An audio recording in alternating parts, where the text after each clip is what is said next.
What is up, Jabronis? JJ back here with Joey Work, Gary, talk a little MLB DFS and best bets on this lovely Sunday afternoon, 1 week post Easter. You guys remember when Holden said he was just going to miss Easter and then, figure things out afterwards? He was doing his Easter egg hunt or whatever, like a pedo.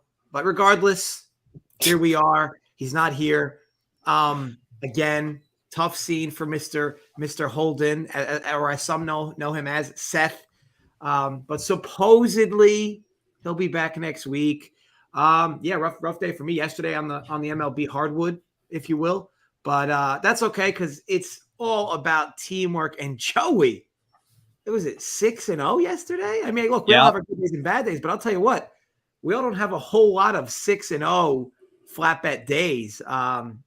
You probably, we can't see it on camera, but you're probably stone rock hard underneath these sheets. Woke up with a hard on. Wasn't sure what it was from, but I think it was from yesterday. Sorry to cut you off. No, please. It was it's awesome stuff. You love, and you split, and it was across 2 sports, makes it even more impressive. So awesome stuff all around. Gary, how you been, my man? How was your week? Good. It's been pretty good. I've been getting a couple stacks right. The pitching's just been terrible the last few slates.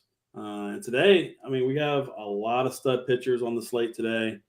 And I think we're going to have some pretty interesting takes on the DFS side of things here as far as pitching goes, and as far as stacks go. So I'm definitely looking forward to it.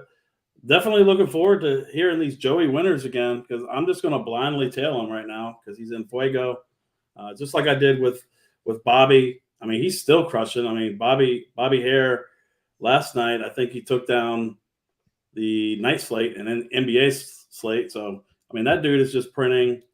I'm just going to follow our guys that are just keep on printing all season long. And eventually I'm going to get this shipper in MLB. I've been close a couple times this week, but I think today's the day. I think Bobby Hare's another one. Like, it's time to test this dude for PEDs. Like, somebody show up to his house with a piss cup, absolutely smashing on the DFS end. And Tim, yes, we know this ain't hardwood. It's called satire, you jackass. If you want to be muted this early on a Sunday morning, that's fine. I'm not in the mood today. He replied after and said, "But my wood is hard." So, maybe we'll give you the benefit of the doubt. But just a quick shout out to anybody in the chat. You want to get me riled up today? That's the recipe to do so. So keep up the good work, Tim. All in all, and look, Bobby, it's nice to see you here. Joey Winters is a great mafia name. I mean, yeah. What's up, Jay Burton? So I guess without further ado, we'll start to dive right into the slate. We'll go through, obviously, the main slate game by game. Gary will give his DFS takes. Joe will give some bet takes. I'll give some okay takes, I guess. LOL. No, but seriously, though, as me and Joey have bets we made for these games, we'll talk on them. But mainly, we'll focus on some DFS for Gary and you guys as well. Gary, I know you already mentioned the issue with the slate being very top-heavy pitching-wise. And it does look like you're going to have some common stacks here. We'll get to the more popular game at that 135 area, but we'll talk through these games one by one. And as you know, pitchers come up that are, decent ownership. You probably should talk a little bit on the projected ownership of these guys as we walk through it, because I think it helps a lot today, especially since there's a lot of big names on one slate, right? A lot of big names, even some cheaper guys. I mean, you look down the board, even a guy like Pablo Lopez against the Yankees, 7,800. But at the top, you're just very top heavy, right? I think you're gonna have a lot of pivot potential today. And I'll let you talk through most of that. But first game up, Detroit, San Francisco, 110. Matthew Boyd, Logan Webb. San Fran's about $1 minus 170-ish. Total 7.5. What do you like your DFS, if anything, Gary? Yeah, so it's the pitchers in this game for me. I really like Logan Webb. I mean, this game also has some weather concerns. But everything that I'm seeing as far as the weather goes is saying that it's going to be later in the day. I think they're going to get, I mean, at least for the starters anyway, I think the starters will get through 6 innings pretty easily here. Logan Webb is probably one of my favorite pitchers on this slate. I'm just going to target the Tigers with pitching all year. They got a 3.8 implied total from what I'm seeing. And I'm not seeing too much ownership on them either, around 17% to 20%. 7,400, just too cheap for me. So definitely like Logan Webb. And even on the other side, DC got me on Boyd earlier in the season, before the season for season long. He looked really good in spring. He hasn't really translated yet into the regular season. But if you pull up our handedness chart on the website here, the Giants have struck out the most versus left-handed pitching so far this season, and they're bottom 2 in WRC plus ISO on the year. Could be a nice Matthew Boyd game here. He's 6,400 or 6,100 on DraftKings. He won't be owned today at all. I'm not saying like he's a core piece or anything kind of like that, but I mean, I'm going to sprinkle him in my 20 lineups, probably 10 to 15%. And one bet for this game that I actually don't hate, with that being said, is the first 5 under. I like that here a little bit. I just don't think there's going to be too many runs here scored on these two pitchers. Awesome stuff all around. And you mentioned the fact of Boyd, like he's probably a semi-easy pairing with, either Cole or Alcantara at the top, because, then you're going to immediately look different than most, right? Because a lot of people are probably going to go two decent studs, Cleveland stack. But either way, we can talk more on that as we get there. Just, Joey, before I get to you for this game real quick, Jake Smalls, 4th in the 4-point play on DK last night. Amazing. Awesome to hear, Jake. And just to be clear, like I know people might do this, like, oh, Jake puts in what he won, and that's authentic, and then people are going to start randomly dropping their own bullshit in the chat. We're not giving a shout out to everybody in your random nonsense. But don't get me wrong, if you can prove it, sure, great. But Jake, I know, is an OG, and congrats. Always nice to see our guys slam home a big one. Joey, though, this game, anything you like? Yeah, I kind of lean the first 5 under as well. I truly, don't really trust either of these starters here. Logan Webb was one of the pitchers who relied mostly on the shift last year. Obviously, we're seeing it early. He's had 3 starts, all losses, allowing 4 runs in each of them. He gives up more than a hit per inning thus far. He obviously has really good stuff, but he's been getting hit around a lot. His strikeout numbers are up. Talk about 2 teams that strike out a lot. Tigers 5th most in the league strikeouts. Giants strike out the most in all of baseball so far this year. Obviously, Matthew Boyd on the other end. He's yet to pitch 5 complete innings in his 2 starts. He walks 7 batters in 9 innings. He does have a 5-pitch mix, relies heavily on his 4-seamer, sits about 92 miles an hour. The Giants, the last couple of years, have mashed lefties. Obviously not to start this year, bottom 5 and on-base percentage and slugging versus them. San Fran's bullpen has been terrible this whole year. Detroit likely will be bad again. I know they started off a little better than normal, but they'll likely be bad again. So, again, I do lean first 5 under, but I don't have the balls to do it. Fair enough. Let's move on to Boston, LA. Who do we got? It's Whitlock, Detmers. Yeah, so Whitlock, Detmers, price relatively cheap enough. This game's a practical pick 'em. I think Boston's a slight favorite. Not too large, though. Gary, DFS-wise, I mean, any bats you like here, even with a little potential for weather? You're seeing weather in this game? Well, I'm just going off. It looks like maybe some drizzle. Maybe. I mean, nothing. Yeah, I think I'm not too worried about the weather here. A little chilly over there in Boston. I mean, so I don't understand the team total for Boston. I mean, I'm seeing 5. Like, I like Detmers. I mean, long term, I'm probably not going to play him here on this slate at 8,500. But I really don't understand the team total here for Boston. I think this should be reversed. I think the Angels should be a favorite. I really like the Angels today. They're one of my favorite stacks on the slate.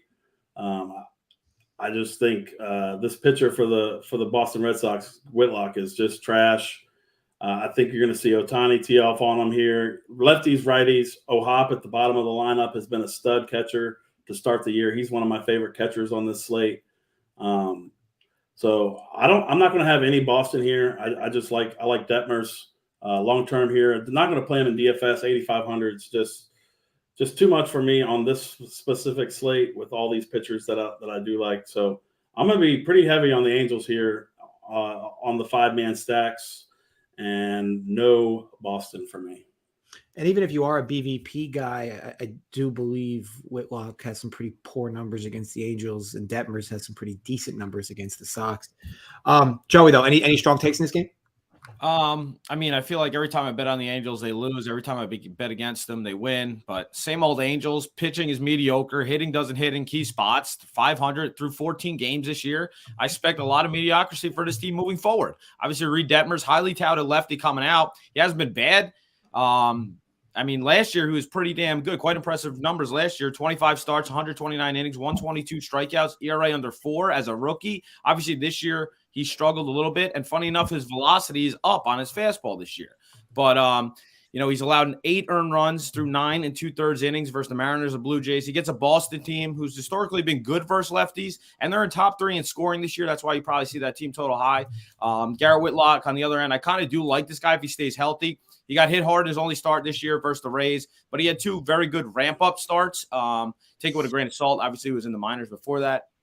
Both bullpens, basically middle of the pack thus far this year, and they probably just get worse. So maybe the Angels are slightly better than Boston on the bullpen wise. So I definitely lean with the Red Sox here. But as I mentioned, I'm just going to stay away from the Angels for a little bit. Let's move over to it should be a pretty popular game here. So Washington, Cleveland. For Washington, good old Patrick Corby, Shane Bieber. Corbin has been just a guy that's been spiraling for the last 2 or 3 years now. But needless to say, you get a game here in Washington. We see what we're looking at weather-wise in the nicest park. Game on the slate. Yeah, so looking like about 80 degrees, about 7-8 mile winds blowing out.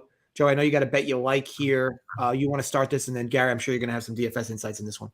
Yeah, so this is the hottest game temperature-wise on the slate. Patrick Corbin Day. Thank God. Every 5 days, the Yankees didn't offer this man that long bag. Obviously, he's on his 3rd year, 6-year, $140 million contract. That's the only reason he gets shoved out there every 5 days, because his numbers are fucking terrible. 12 earned runs in 14 innings this year. He's walked 6 batters. Now he gets a Cleveland team, rarely strikes out, has great BVP versus him, 418x weighted on base percentage, slugging over 600 versus this guy. And then you say, oh, Shane Bieber on the other end. Shouldn't he be able to shut down the Nationals? Will he, though? Personally, I've not been impressed by Bieber thus far. I mean, I know his surface numbers are good. Got to look a little past that. Hard hit rate is almost 50%. Strikeouts are down. Why do we think his strikeouts are down? Maybe because his fastball's at 90-91, sitting at 90-91 this year. Nationals team has been pretty pesky at bat, too. Basically, middle of the pack in all offensive key categories this year. And he asked, which team has the least strikeouts in baseball? If I told you the fucking Nationals, would you believe it? But that's the correct answer. As for bullpens, Washington's has been absolutely terrible. The Guardians used both Clase yesterday and Karinchak on back-to-back nights, so they're likely out of the question today. I think both teams score here. The weather definitely helps. Ideally, we only need 3 runs from the Nationals. Get this over. Official play, I gave it out, will be over 8.5 via DraftKings at -120. Yeah, so obviously Joey got it last night. It moved a bit at 9. Joey needs 9 to cash the bet anyway. So, Joe, I'm asking you, if you're at a book where you're seeing 9 -110, are you okay with guys firing there? Absolutely. Yeah, absolutely. All right, so Gary, moving over to you now. The obviously interesting thing, there's a lot of elements to this game, pitching wise, bats, weather wise, that makes sense for runs in this park on a day like today. But these lineups do, as you mentioned before the show, do look a little watered down. Now, because they're watered down, means you're going to get cheaper guys in DFS. What are you doing with this game that's likely going to see a lot more ownership than it normally would on a slate? Man, I think this is a perfect time to fade this game entirely. Like Joey said, I do not like Bieber here. He's 10.1K on DraftKings. Nationals do not strike out. Bieber has put up 17 DraftKings points in all 3 starts. At 10.1K, I just can't do it. And his projection is right at 17, which is funny because that's what he's been doing. At 10.1K, I need more than that. Definitely not going to be on the Washington bats here, though. I can't do it. Man, I hate to disagree with Joey. I mean, he's been on a heater, but I kind of like the under in this game. We're allowed to disagree. That's why we got multiple heads on here. We're allowed to have difference of opinions. It's okay. My feelings aren't hurt. I mean, but you've been on the heat. You got on the heater yesterday. You went 6-0, but man, I just don't see a lot of runs in this game. I know the Nats bullpen is bad. I know Corbin's bad. I get it. But man, Gabriel Arias is in the lineup. Rosario's not in the lineup. And you also got Naylor out of the lineup for Cleveland. Arias is going to be 30-40% owned on this slate, 2,100. People are going to click Garrett Cole, and then they're going to click Gabriel Arias at second base and move on about their day. I will not be doing that combination today because I don't think I'm going to stack Cleveland at all here in DFS. I just think they don't hit home runs. I mean, they have 8 home runs on the season. They were second to last in home runs for the 2022 season. I like home runs in DFS. I guess I'll keep Jose Ramirez in my pool, maybe Josh Bell in my pool. This is kind of like a revenge series for Josh Bell. He's been hitting the ball pretty good the last 2 games too. So it would probably just be, I'm just going to keep Jose Ramirez in my pool and Josh Bell for one-offs here, but I'm not going to be stacking anything in this game. Question for you, Gary.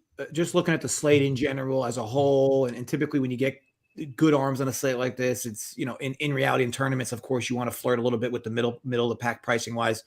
But typically, like, obviously, your best shot at cashing, it just seems like a lot of people are going to go Cole, Alcantara, and then just a bunch of mini stacks in this game. The pricing is so cheap on both sides.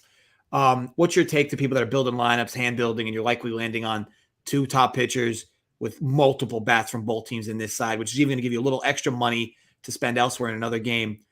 What's your thoughts on that stack? That's likely going to be the most popular, as a whole.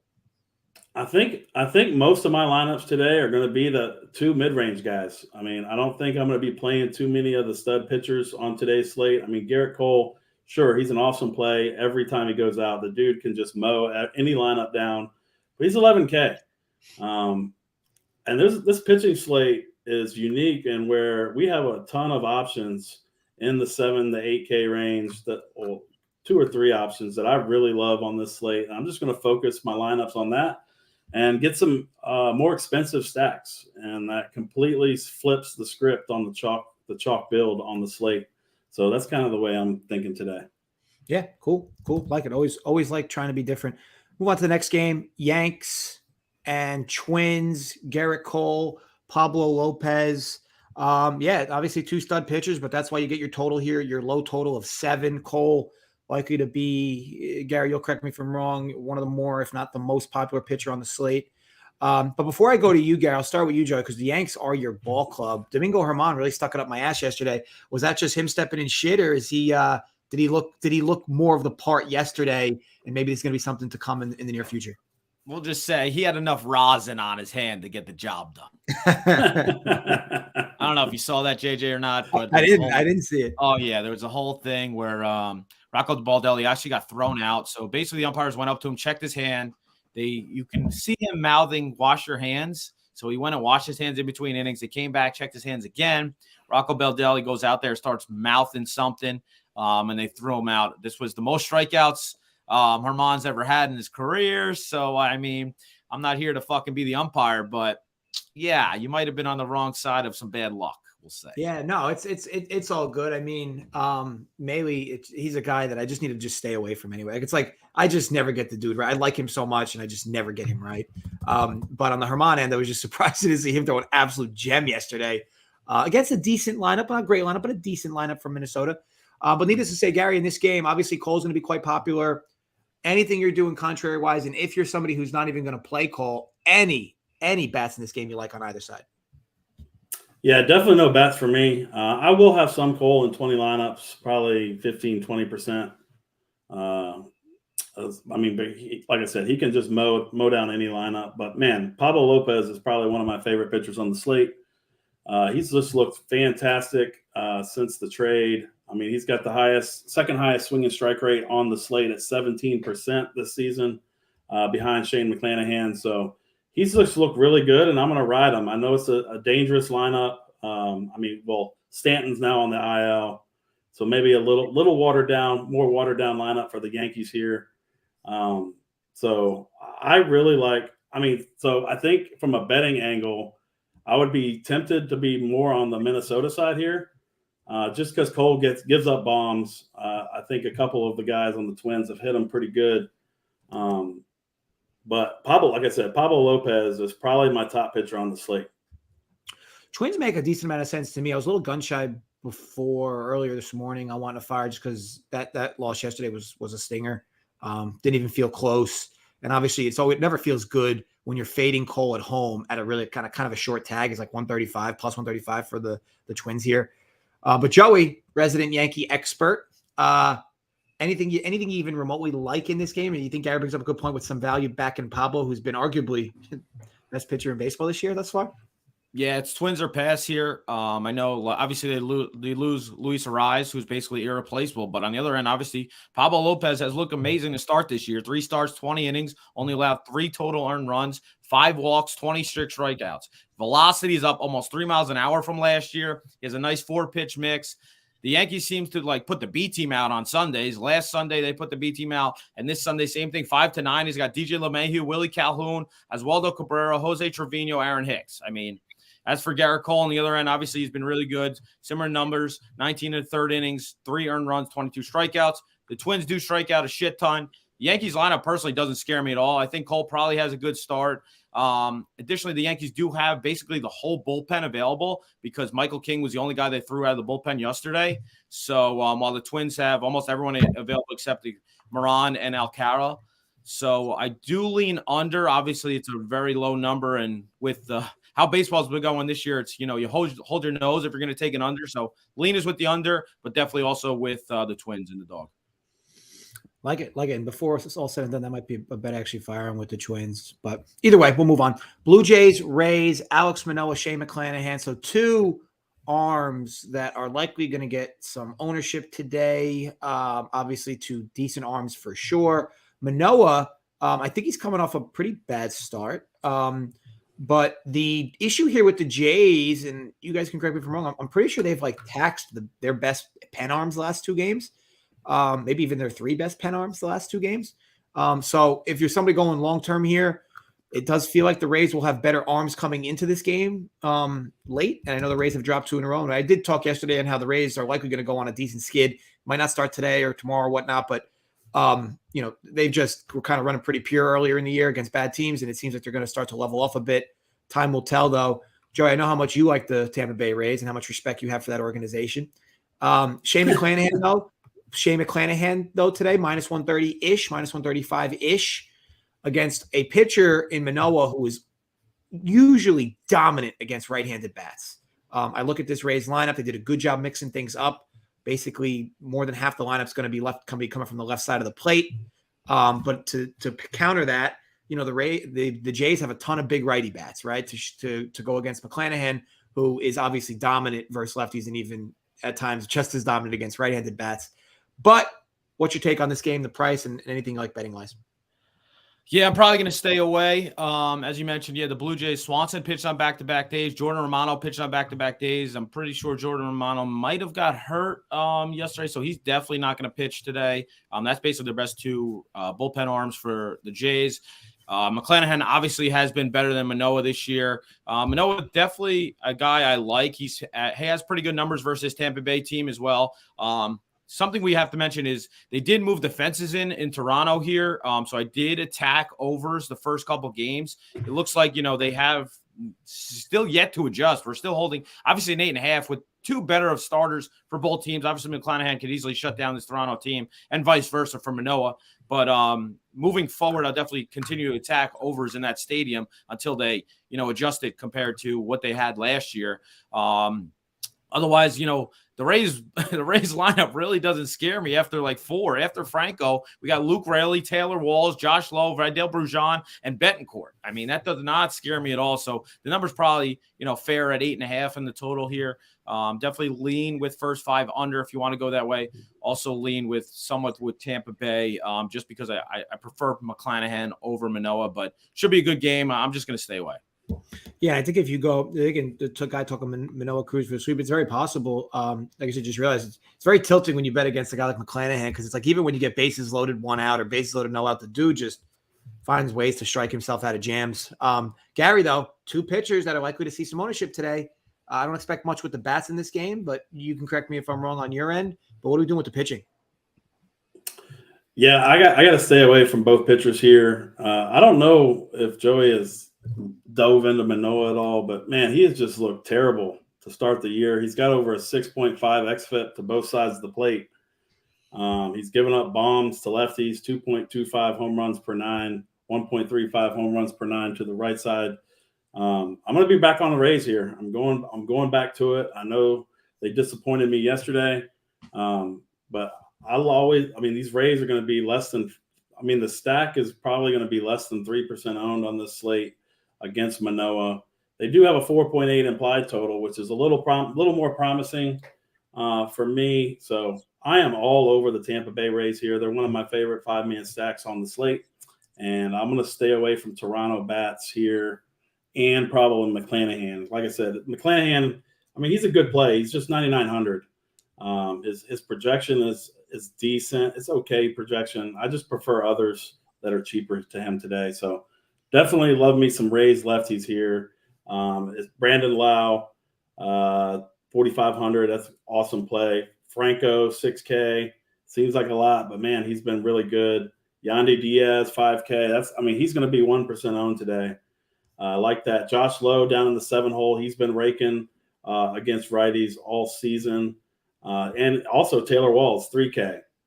So I think this is a nice little pivot. There's a few cheap bats in this lineup, a nice somewhat pivot from the chalkier Cleveland stack that you can get a little bit different if you're playing Cole today. It's definitely an interesting game for a bunch of reasons. One of which is we're going to find out relatively in the next few weeks if numbers like 8.5 will ever be seen again at this park. You have 2 stud pitchers today, and they're hanging still a pretty decent sized number at this park of 8.5. So this park might be playing real small this year. We'll see. But yeah, to your point, Joey, you got 2 good arms. Manoah had a rough start. Definitely had a rough start, at least his last one. But look, we know he's definitely vulnerable against left-handed bats. Looks like the Rays watered their lineup down to get more left-handed bats in there. We'll see if it works out. But either way, let's move on to the next game. Don Yeezy, there's 3 people on the show, buddy. You only say hello to 2 of them? What did I do wrong? Don't be hating on Yeezy. Don't be hating on Yeezy. What did I do wrong? I thought that was my guy. Maybe he didn't see you. Maybe he had his screen broken up. Like, for all we know, he could be looking at a screen that's got your box blacked out. We don't know. Let's not go down Yeezy's throat. Yeezy's an OG. Calm the fuck down over there, Joseph. I'm sure it was a typo. Maybe he typed it in. Maybe his wife deleted it or something. You don't know. Just leave it in. I'm sure Yeezy's fine. We don't tolerate Yeezy slander on these shows. Just want to be very, very clear. Right, Gary? Correct. Joey will survive. All right. So Miami, Arizona. So Alcantara versus Zach Gallen. These 2 met a few times. I believe they met a few times last year. You get Sandy off a bad road start. I really like the Marlins. So to me, I look at it like this. You typically get Alcantara against really good teams when he's home at a pick'em. Here we get him against Arizona. I do feel like last year, I could be wrong. I do feel like a few times when these 2 met last year, Alcantara was minus 150 in these spots. So I don't know if it's more towards the earlier part of the year, Alcantara off a bad start. But either way, I bet the Marlins here at minus 130. The best part with Alcantara is sometimes you don't have to worry about bullpens. He eats innings as good as anybody in the league from a starting pitching standpoint. It's not like both bullpens are great either. Gallen hasn't looked amazing this year. Been a little unlucky in certain ways. But either way, really like the back of the Marlins here. So Gary, I'm going to kick it to you. As far as pitching goes, Alcantara, what's his ownership looking like today? And is he going to be that popular? I'm not seeing high ownership on him at all today, which is a bit surprising. Box score watchers are going to probably shy away from him here. To be honest with you too, it's a slate where I'm not really too interested in him either at his price tag. I'm definitely more so on Gallen. I love Gallen today. He's 8K. The Marlins have struck out the 3rd most versus right-handed pitching so far this season. I think Gallen puts up another big boy score here, 30-plus DraftKings points. I'm more so on the Arizona side here. No bats for me in this game, and a lot of Gallen. I can't argue that at all. His price is cheap, right? Was he in the 8s? Yeah, he's 8K. Yeah, 8K. Yeah, so I definitely could see how he's going to see ownership today. Joey, on your end, anything you like here? No, the thing that just scares me away from the Marlins is they can't score. They scored the least amount of runs in baseball. Obviously, I definitely think Alcantara, however the hell you say it, is better than Zach Gallen, and he'll right the ship. In baseball, you have to find when we're a little bit down on a starter or a team, you have to find the spot to back them, and this is probably a good spot after his bad start last time out. He comes back here at home, probably fires, probably pitches 7 strong, if not more, because he is an inning eater. So I think this is going to be a close game, and I'm going to root for the Marlins with you. Yeah, it's just hard to visualize. Like, you look at these two lineups, it's like, yeah, the under in theory makes sense at 7, but man, it's just such a small number in this new age of baseball. Yep. I know the park is definitely good, and they hang these 7 numbers often anyway in this park, or they used to. I think this year it'll change a bit. But yeah, you look at the lineup, it's like, how often does Alcantara get mowed down by a lineup like this at home? It's just super rare. And if the Marlins can squeak 2 or 3 runs, you almost feel like that could be enough. But all right, let's move on to the next game. That would be the Reds and the Phillies. I'm just making sure I didn't skip any. Yeah, the Reds and the Phillies. So Aaron Nola, Luis Sessa on the hill for the Reds. Total 9.5, one of the bigger totals on the slate. I look here, we look at 65 degrees-ish in Cincinnati. Not super warm, but definitely not cold. Gary, DFS-wise. Yep. 60% rain is kind of scaring me. Oh, that's also in the mix as well. Gary, the rain as well. DFS-wise, anything you're doing here with a big total with rain potential in play? So I see Roth said that rain is clearing in the early afternoon. Late start is possible, but the game should otherwise be fine with a few light showers behind the main batch. Winds right to left. So I'm not too concerned about it. He's got yellow, green. Anytime there's green in it, I'm in. So I don't think there's going to be an issue here with the weather. But, man, it's really hard not to like these Phillies today. They're definitely going to be on my main team. Bryson Stott, 3,200 at second base. He's been really good so far this season, batting leadoff. He's going to be somewhat popular for sure at that cheap price tag, but they fit really well with Tampa Bay, which is a team that and Pablo Lopez and Zach Gallen, which is probably going to be my main team pairing today. So yeah, I really love the Phillies bats here, and I don't really hate mini stacks on the other side either. I just like, the winds, it says right to left, but I think it's blowing a little bit out to left here. And Aaron Nola just hasn't really looked too good to me so far this season. So definitely don't mind some Cincinnati left-handed bats here. Stay away from the righties, even though Jonathan India has been pretty good so far this season. But I'm way over the field on the Phillies here. Love them a ton here. And yeah. Joe, before I kick it to let's set up some of these comments. Wish you could like this twice for no Holden. Yeah, I think a lot of people agree with that sentiment, Junior. I think first of all, it's a sharp take to begin with, and I think a lot of people would agree with that. What's up, Alan? Colton's dad. Busting open packs. Let's go, baby. Appreciate you. Love to see it. Little shit talking from Jake over Mikolas. Give me the winners. Curveball fire. Dunkley, you seem like you enjoy watching the Food Network. Imagine not enjoying watching the Food Network. You get good recipes. You get good insights into cooking food. I get it. We live in a day and age where a bunch of fat fucks go out and get themselves some quick, fast food and this and that. But some of us are regimented and we try to eat the right way. So yeah, if liking the Food Network is not cool anymore, shame on you, Spencer. Go ahead, Joe. Yeah, bro. I watched fucking Love Is Blind till 2 a.m. last night. It could be worse. Nothing beats as far as reality shows. Nothing beats season 1 of the Jersey Shore. That was just peak television. Yeah. Anyway, in a couple of those episodes, screaming at him. Anyway, Joey, in this game, anything you like? You think some of these pitchers start to progress to the mean in a positive way, or you think it's just going to be more runs? Luis Sessa is not very good. He used to pitch on the Yankees. I definitely don't trust him. They're in a Great American small park. Everyone's saying it's going to clear up if they postpone the game a little bit and they start a little later. He's going to give up runs, and Nola is definitely giving up runs. I haven't liked Nola in the last 2-3 years. He's looked not himself. I know he pitched really, much better last year, I guess. But there's still spots to attack Aaron Nola. And this is probably a good spot to attack him, especially if there's no weather concerns. I definitely like some Reds bats if you want to go at it. Obviously, total's 9.5, which is not terrible for a Great American Small Park game. So lean is with the over, but essentially I'm going to stay away. Fair enough. And Spencer, the fact that it was a compliment. Look, I appreciate that, but my job is to just come to everybody in the chat. It's fine. I apologize if that was meant in positivity, and I kind of wrecked it, but. All in good fun. No, we haven't talked Cease yet, Jake. I don't believe we have. Good call here, Britt. This is it's a solid one. And sure, this is a terrible take.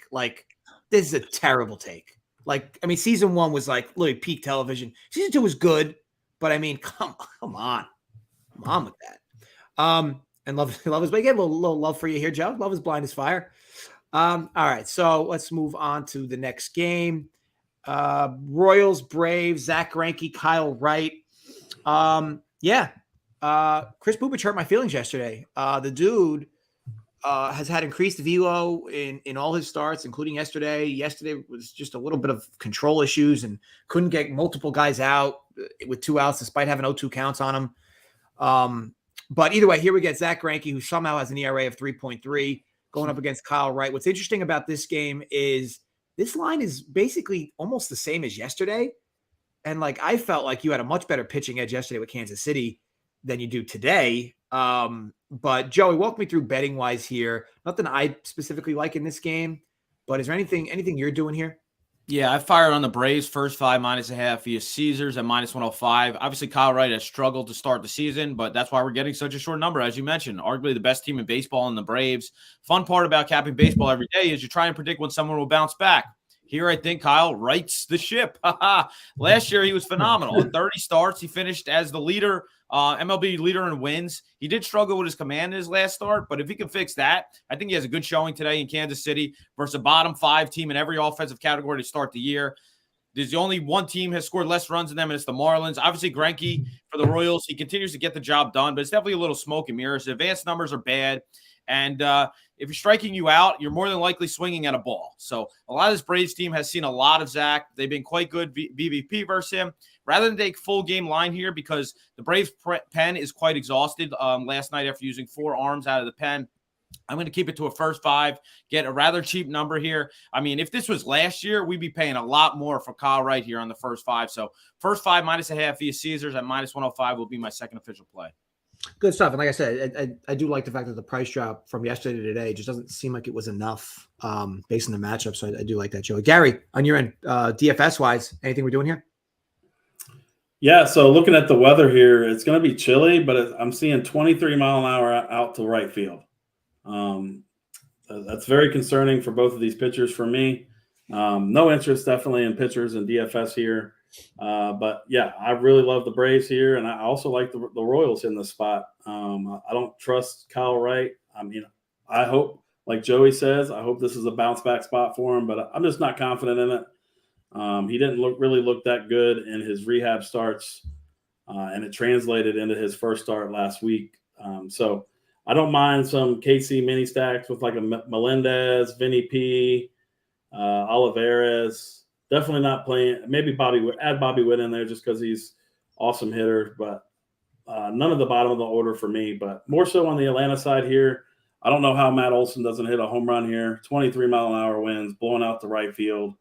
Zach Greinke has a 258 ISO allowed against left-handed bats so far this season. So, I mean, this could be another 9-run game for the Braves like they did yesterday. So I really like them here. Shocker, I know, but and like I said, I don't hate KC on the other side either because I'm not sold on Kyle Wright being back. Can't argue any of those points there, Gary. But I mean, you do have some homer in you. I'm glad you addressed that. Hey, so I will say this: Matt Olson has a 439 ISO and a 491 WOBA against right-handed pitching this season. Yeah, I mean, you know he's going to get some meatballs hit today. You just hope some of those end up landing over the yard, and not right to gloves or anything. White Sox, Orioles. Next game up on the slate, we have Sox -140. Dylan Cease, who's looked like, I don't want to say surprisingly good because he's a good arm, but he's looked like really good this year. Going up against the youngin Grayson Rodriguez for Baltimore. Joey, I'll start with you as you tend to have a good pulse on this Oriole team. This spot, is this a number where it's a little too cheap in favor of the White Sox here, or are the Orioles live in this spot? Yeah, I mean, I bet the White Sox the last 2 games on the first 5, they both cashed. The White Sox bullpen has got to be the worst in baseball thus far, so I definitely don't trust them. Cease, I love Cease. I mean, I like a lot of these White Sox starters. As Kopech yesterday, if he puts it all together, it could be pretty damn good. Cease, another guy. I mean, Cease obviously performed very, very well last year. And, I think he's going to do a lot of that again this year. And Grayson Rodriguez, one of their top prospects, definitely top arm. This will be, I think, his second start or maybe third start. This will be his third start. He did pitch against Texas and Oakland, and he hadn't looked great. He gave up a couple runs. So he actually pitched pretty good in Oakland, I think through 4, and then the 5th inning, he kind of unraveled. This, again, a spot where the weather's kind of scaring me. It looks like 58% rain again. I'm not exactly sure if anybody else has an update on the weather, but that's why I stayed away. But it would definitely be White Sox on the first 5. If you're going to bet the White Sox the first 5, don't take them full game, as they're even yesterday. They were up after the last 2 games. They were up after the first 5 and eventually blew the game, or the Orioles came back to tied and they went to extras and whatnot. So if you're betting the White Sox as of right now, do not bet them full game yet. All good there. And Gary, on your end here, we doing anything with arms or bats? Yeah, I don't think so. This game is the one that I think has the most chance to PPD. Although Detroit did just announce a delay, and Kevin Roth seems to think that's a detriment because there's more rain coming. I'm still going to stick with a little bit of Logan Webb in that game. But yeah, it's definitely concerning. And as far as weather for this game, like I said, I love Cease. Cease has looked awesome. I'm just not going to play a pitcher on a slate like loaded with pitching that I like other options, and he's got a lot of weather risk here. So pretty much off this game for me. All right, let's move over to the last game. Now, this is a spot that I did bet. I just think you're getting a cheap price on the Cardinals here, especially first 5. So I laid the half run with Mikolas. The problem with Mikolas here, like we'll just talk briefly DFS, like the guy doesn't strike anybody out, and Pittsburgh really doesn't strike out. However, lineup for Pittsburgh today, not that they have great lineups anyway on a daily basis, but like, woof, it is quite rough. And here's my other thing in relation to this cap. Mitch Keller has been really good this year. I think we've always known potential out of him. He throws hard. He's got good pitches. Location's kind of been his problem, but he's still giving up home runs. And this is just not a team that's like not going to put one out of the ballpark against. Like you're going to too many big bats in this Cardinals lineup. So likely 1 or 2 guys take him yard. And the question is, can Mikolas just keep Pittsburgh completely at bay? Brian Reynolds has been ridiculous to say the least, but for the most part, this Pirates lineup is just watered down. I think you get a cheap tag here in the Cardinals, who haven't started the season very well. Mikolas is coming off a few rough starts anyway. But yeah, I like the spot to back Miles here. Laid the half run first 5. Again, I know it's going to be a little chilly too as well in St. Louis. I want to say 50 degrees. Just trying to confirm right now. Actually, even colder, 45. Wind blowing out though can kind of counter that. But again, even with wind blowing out, colder game, I'd prefer to have Mikolas here, ground ball pitcher. And Mitch Keller is going to let a few balls find themselves in the air. Joy, what's your thoughts on this game from either side? Yeah, I'm going to stay away. Surprised. I know you're a Mitch Keller stan, and somewhat, I'm kind of with you there, but he's definitely probably due for some negative regression, while Mikolas is on the opposite end of that. As we've seen, this Pittsburgh team has been quite surprising to start the year. Almost 10 wins and 9-6 to start the year. Good for them. They got the young guys swinging a nice bat, and Metuchen has been like the key older vet in there. I know probably got morale up and whatnot. So I'm just going to stay away. Yeah, I'm going to root for St. Louis first 5 with you. I do think St. Louis gets better moving forward. Obviously, they struggled out the gate, but this team should compete for the division as I think both probably NL Central is probably the worst division of baseball. NL and AL Central have been bad for the last 3 years, and nothing has really changed this year, in my opinion. So they are wide open, but I think regression will come. Yeah, I kind of look at it like this. Like this game gets played on opening day. This line's likely -180, -190. So how much of it is an overreaction versus how much of it is Mitch Keller really elevated that much, or Mikolas not that much, and the bats for the Cards? Just all these factors, which in theory could turn out to be the Cardinals Mikolas is just going to struggle or whatnot, but I'll play the reverse there and think we're getting a good number. Gary, on your end for DFS, Mikolas at 6,300. I know he doesn't have the strikeout potential. I know Pittsburgh doesn't strike out much, but he's a very cheap arm today. Does he even entice you at all? Negative. Didn't even consider him today. He's never a guy that I ever play. He just doesn't like you said, he doesn't strike anybody out. And the bottom, looking at this lineup for Pittsburgh, the top 3 guys, 9% strikeout rate versus righties, 12% strikeout rate versus righties, 9% strikeout rate versus righties. And Mikolas has been getting hit really, really hard by left-handed bats. So I do have some interest here a little bit in Brian Reynolds, maybe Carlos Santana. He's been pretty good this year, 205 ISO versus right-handed pitching. Brian Reynolds, obviously, 413 ISO, 446 WOBA against righties. Like those two quite a bit. And why not throw Andrew McCutchen in there too? He's doing pretty well in his farewell season. So definitely like a little bit of Pittsburgh mini stacks here. Not going to go crazy with it, just throwing them in as little fillers. But I do have a lot of interest in Cardinals. I know I like Payne. They've treated us very badly recently. Alec Burleson, Brendan Donovan, Nolan Gorman are probably my favorites because they're the cheaper guys. Nolan Gorman has been really good against right-handed pitching this season. He's got a 341 ISO, 453 WOBA against right-handed pitching. So definitely like that. Burleson also 231 ISO, 372 WOBA.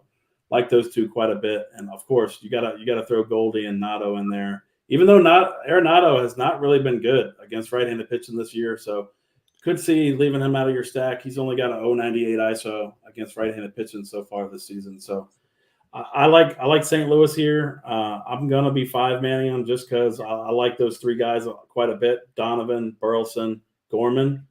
Even Nootbaar down at the bottom. He was a hero for us last year. Dirt cheap. So yeah, you can get a dirt cheap Cardinal stack here with some top end pitching, and again, that gets you different from that Cleveland stack. So yeah, definitely like some St. Louis here. And that caps off the slate overall. And Joey, before I get to you for more bet, I know you have in the afternoon games. Gary, I want to run something by you. As I look at the slate here, up and down, to me, and when we include the weather factor, right? So like to me, that kind of rules Logan Webb out for me. 7,500 and below. I know this might sound crazy. Like my favorite pitcher in that entire area is Mikolas. I mean, he's a guy who's never this price, like ever. And he's facing a watered down Pittsburgh lineup to begin with. And I know he doesn't get the strikeouts, but keep in mind at 6,300, if he gets you like 6 innings, 4 Ks, 1 earned, he'll get you there and the win. He'll more than 3x his price. Still completely fading Mikolas, right? Yeah, I can't do it, man. I just can't do it. What do you see his ownership like less than 5%? Oh, it's going to be very low. I just don't think the upside is there. Like I don't believe he's a good pitcher. I mean, I can't do it. Fair enough. I tried. The stars in the chat. What does that mean? Am I missing something? I don't know. I don't know. Yeah, maybe Jake or Spencer or maybe you know what? Let's this guy, Butthole Jenkins. That's cash, brother. I went 6-0 yesterday. All right, pal. Yeah. See, guys, we at Run Pure, we joined the club. We don't know what it's about, but we're in. We got fucking 380 people watching. We don't even have 100 likes. Hit the like button. We don't ask for much. All right. Let's at least get us to 150. Don't be shy. Don't be shy. You can. I mean, even if like let's say you're left-handed, like you can even hit the like button with your right hand. Like it doesn't need to be like a finger dominant thing either. Maybe you have like a baby in one hand, and while you're watching, you just kind of like the video. It's really not hard. Maybe get your kids to walk over and like the video, get them interacted. Make sure they're involved in the whole process. So it's really not that hard. And Kenneth, I appreciate it, but that show will start in 10 minutes. So looking forward to that, and I think we're gonna have a full crew for that, so that'll be good as well. But Joey, I know there's a 4:00 game you like as well as your last best bet. Mets Athletics. What are we doing there? Yeah, so who's it? Jose Butthole, whatever you want to call him, 15th ranked prospect in the Mets organization. They're pushing him up to the majors. This will be his first start. He's touched 97 with his fastball. He sits in the mid-90s. He has a very good changeup as well. And it's pretty hard not to root for this guy. He signed as a 19-year-old out of Venezuela with a $5,000 signing bonus. Obviously, I think he has an advantage versus Oakland Athletics team, never seeing them.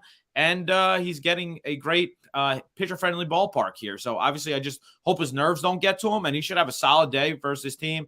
While J.P. Sears, on the other end, he was in the trade for Frankie Montas over from the Yankees to Oakland. He's a 3-pitch guy throwing his fastball over 50% of the time, a fastball that averages in the low 90s, and he's got pretty hit hard in his first 2 starts this year. He allowed, in his first start versus the Mets, or his only start versus the Mets last year, he allowed 6 earned runs in 3 2/3 in Oakland. The Mets have been pretty damn good versus lefties and should scrap together some runs early and keep the momentum going when they hit the bullpens.